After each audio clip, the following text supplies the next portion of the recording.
Evertonians understandably enjoyed their side's 30 victory over Newcastle United. But Jordan Pickford appeared to enjoy it more than most, and can anyone seriously blame him? This reporter has some dear old friends who are Magpies supporters. But they can't bring themselves to cry over what happened at Goodison Park.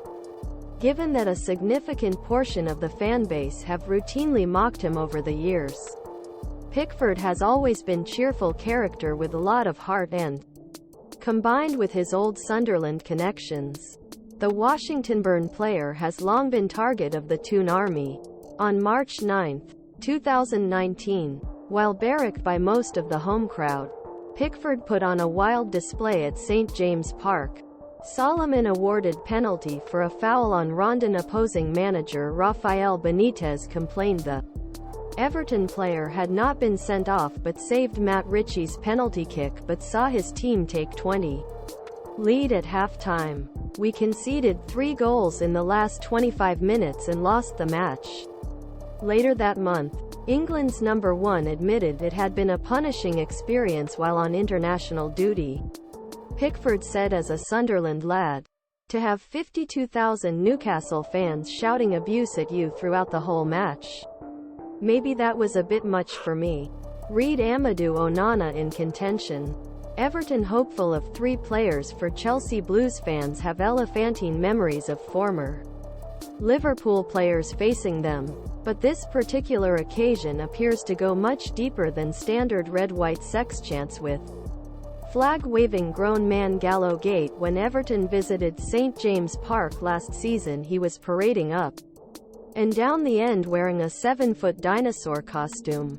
Our fans were holding Tyrannosaurus Rex inflatables in-game. He had not played at Goodison Park in previous campaign. Andrew Musgrove, Reach's North East and Yorkshire social media editor, appeared on the Royal Blue podcast this week and attempted to offer an explanation.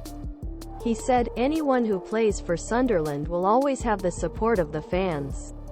I think he's reacted that at certain times in recent seasons, which inspires him to go the stands more. It's like when you're kid, there's a knock on 9 doors. Knock on one house that opens door and runs after you. You know you're going to be back there next day. If Pickford had said meh, I am not that bothered, I don't think he would have gotten half the stick, but we all remember that 32 game. I remember sitting in press box and watching Pickford walk down the tunnel, and some fans were at entrance. He didn't turn them away. But he didn't seem far from doing something either. It irritated the crowd, and he didn't need to do that because it certainly played into Newcastle's hands, and Newcastle were on his mind in the second half. From an Everton perspective, you have to hope that he's matured and won't let it get to him, because first sign of weakness he showed with the chance on Thursday was that Newcastle fans were giving him more credit. He will turn his back.